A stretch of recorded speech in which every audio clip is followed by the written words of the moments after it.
السلام علیکم ویورز۔ کراچی کی جوڈیشل مجسٹریٹ شرکی کی عدالت میں دعا زہرہ کیس کی سماعت ہوئی، جس میں عدالت نے کہا کہ زہید نے اپنے پورے بیان میں کہا ہے کہ لڑکی میرے پاس آئی۔ اس پر وکیل مدعی مقدمہ کا کہنا تھا کہ زہیر نے اپنے بیان میں کہا کہ 3 سال سے دعا رابطے میں تھی۔ عدالت نے کہا کہ کیس کی مزید تحقیقات اور میڈیکل بورڈ بنانے کا حکم دے دیتے ہیں۔ عمر کے تعین کے لیے میڈیکل بورڈ تشکیل دینے کے لیے سیکرٹری صحت کو لکھیں گے۔ سیکرٹری صحت میڈیکل بورڈ سے متعلق عدالت کو بھی آگاہ کریں۔ بچی کو یہاں لے کر آئیں یا وہاں یعنی لاہور میں میڈیکل کرائیں، یہ پروزیکیوشن کا مسئلہ ہے۔ تفتیشی افسر نے کہا کہ ہم نے قانون کے مطابق کام کیا ہے۔ اس پر عدالت نے تفتیشی افسر سے مکالمہ کرتے ہوئے کہا کہ سی کلاس کی بات نہیں کر رہے، صرف عمر کے تعین کے لیے میڈیکل بورڈ بنا رہے ہیں۔ وکیل نے بتایا کہ لاہور میں مجسٹریٹ کے پاس دعا زہرہ کے والد اور کزن کے خلاف جعلی درخواست دائر کی گئی ہے، جس میں کہا گیا ہے کہ والد اور کزن نے دعا زہرہ اور اس کے شوہر کو ڈرایا دھمکایا۔ دعا نے لاہور میں جوڈیشل مجسٹریٹ کے سامنے والد اور کزن کے بارے میں کچھ نہیں کہا تھا۔ سندھ ہائی کورٹ میں بھی والد اور کزن سے متعلق دعا نے کچھ نہیں کہا۔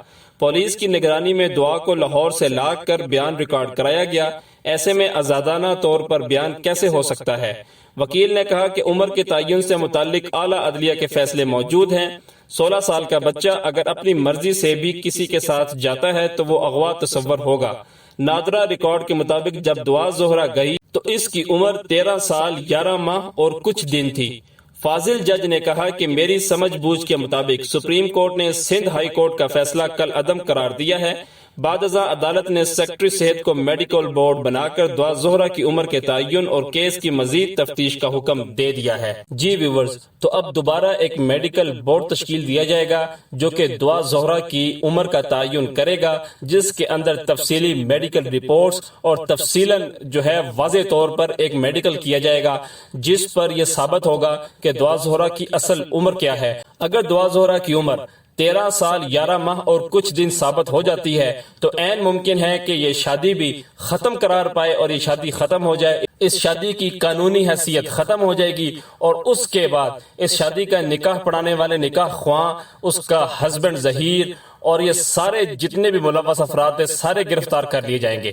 جی ویورز، مزید اپڈیٹس کے لیے ہمارے چینل کو سبسکرائب کریں، ویڈیوز کو لائک کریں، ہمارے ساتھ رہے گا، آپ کو ایسے ہی اپڈیٹس ملتے رہیں گی۔ اللہ حافظ۔